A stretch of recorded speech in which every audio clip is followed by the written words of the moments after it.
मैं आप लोगों के सामने देखिए एसएससी का प्रीवियस ईयर 5 सवाल आया हूँ और इस 5 सवाल को मैं 2 मिनट के अंदर मैं बताऊंगा और जिस लॉजिक से बताऊंगा वो उस लॉजिक से आप भी अप्लाई करेंगे तो 2 मिनट के अंदर 5 सवाल को बनाने के लिए सीखा है। कोई भी सवाल में तो बिना क्रम लगाए ही सिखाऊंगा। तो देखिए मेरे अप्रोच को सीखिए और उस अप्रोच का भी अप्लाई करिए जब भी आप सवाल बना रहे हो। तो पहला नंबर सवाल पे हम लोग आते हैं। पहला नंबर सवाल को देखेंगे। पुलिसकर्मी चोर का पीछा करता है जो 1250 मीटर आगे है। पुलिस और चोर एक ही दिशा में जा रहा है और पुलिस का स्पीड 10 है और चोर का स्पीड 8 है। तो पुलिस द्वारा पकड़े जाने पर चोर द्वारा तय की गई दूरी, तो दूरी निकालने के लिए पहले क्या करेंगे, समय निकालेंगे कि चोर कितना देर में पकड़ा जाएगा। तो समय निकालने के लिए दूरी बटे स्पीड, तो दूरी क्या है 1250 मीटर, किलोमीटर में बदलेंगे तो 125 किलोमीटर में बदल दिए। रिलेटिव स्पीड क्या होगा, एक ही दिशा में जा रहा है तो घट जाएगा। इसका 10 है, अगला का 8 है, तो 10 में से 8 गया 2 किलोमीटर पर आवर। यह समय आ गया, यानी इतना देर में चोर पकड़ा जाएगा। लेकिन समय आपसे नहीं पूछा है, दूरी पूछा है कि कितना दूरी तय कर लेगा। तो इस समय में उसके स्पीड से गुना कर देंगे। स्पीड है 8, 2 से 4 और 4 से इसको गुना करेंगे तो 5, यानी 5 किलोमीटर दूरी तय कर लेगा चोर। नेक्स्ट सवाल पर हम लोग आएंगे।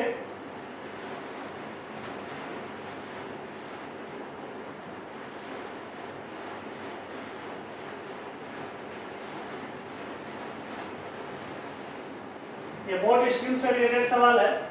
एक व्यक्ति धारा के अनुकूल 16 किलोमीटर जाने में 15 मिनट का समय लेता है और यही दूरी धारा के प्रतिकूल आएगा तो प्रतिकूल चलाने में 25% कम लगता है धारा के अनुकूल जाने में, यानी प्रतिकूल में समय ज़्यादा लगता है और अनुकूल में प्रतिकूल से 25% कम लगता है।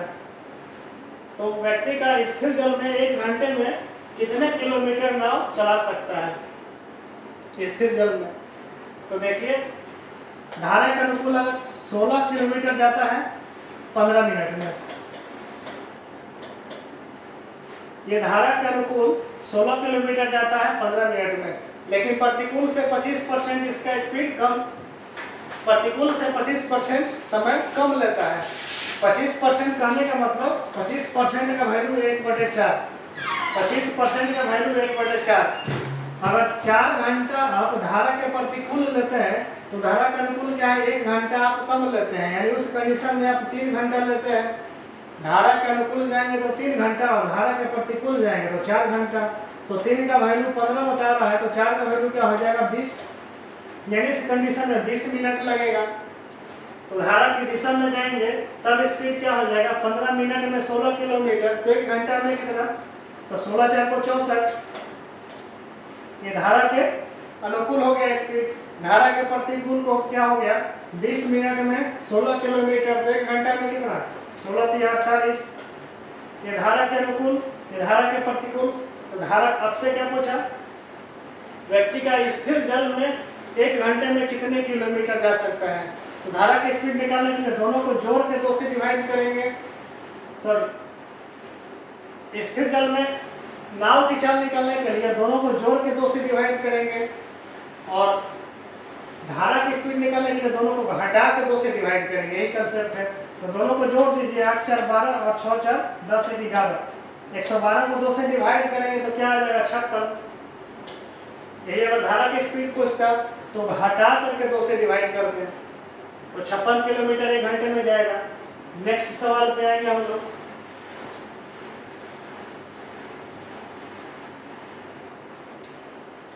इस सवाल को देखिए, 3 लोग हैं एबीसी, अलग अलग काम को, अलग अलग एक ही काम को या तो ए करेगा तो 12 घंटा में करेगा, ए बी करेगा तो 15 घंटा में करेगा, सी करेगा तो 20 घंटा में करेगा। ये 15 है। उन्होंने मिलकर 4 दिन काम किया तो शेष काम कितना रह जाएगा। तो पहले टोटल काम निकाल लीजिए। टोटल काम निकालने के लिए तीनों से कटने वाला अंक लीजिए, 12 15 20 से 60। टोटल 60 यूनिट काम है तो 12 दिन में 60 यूनिट, 1 दिन में 5 यूनिट, 15 दिन में 60 यूनिट, 1 दिन में 4 यूनिट, 20 दिन में 60 यूनिट, 1 दिन में 3 यूनिट। तीनों मिल जाएगा तो 1 दिन में कितना 5 4 12 यूनिट, 1 दिन में 12 यूनिट। तो 4 दिन काम करेगा तो 4 दिन में कितना, 12 के हिसाब से बढ़ चुका 48 यूनिट। शेष काम कितना बचा, 60 में से 48 घटा देंगे तो 12 यूनिट शेष काम बचेगा।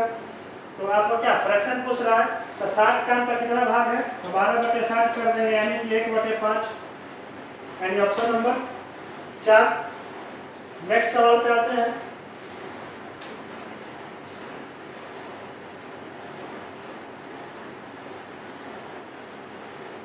ये देखिए, ये सवाल बहुत अच्छा है।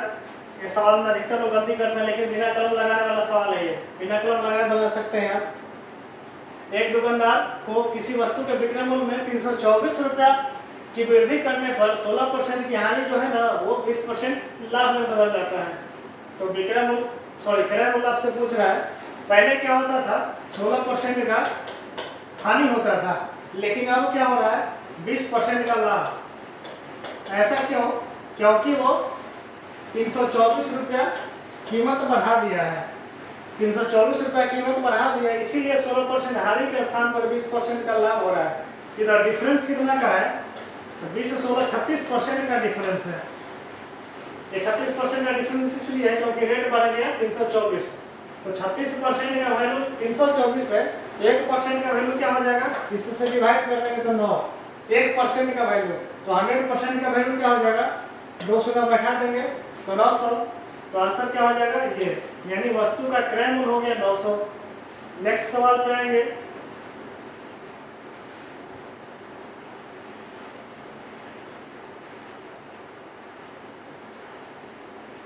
ये एसआई से रिलेटेड सवाल है।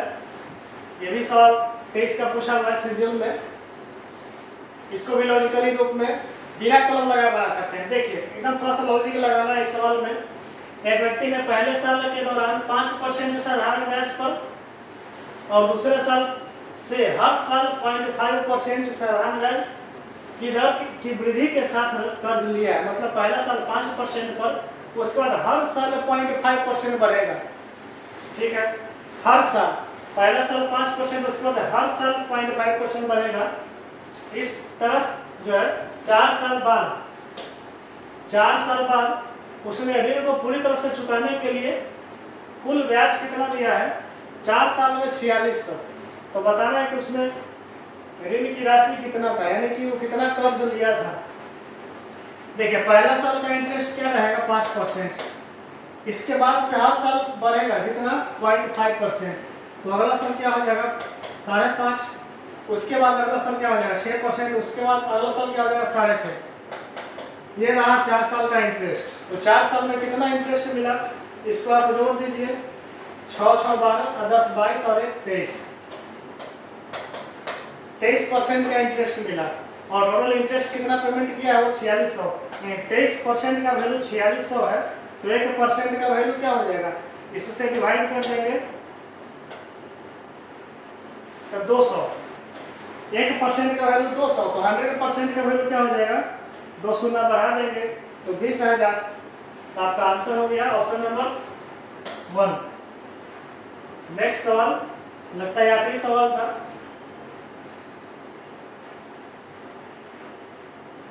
तो इसी तरह के बेस्ट कंसेप्ट लेने के लिए, लॉजिक रूप में सवाल को समझने के लिए, बिना कलम लगाए सवाल को समझने के लिए हमारे चैनल में बने रहें।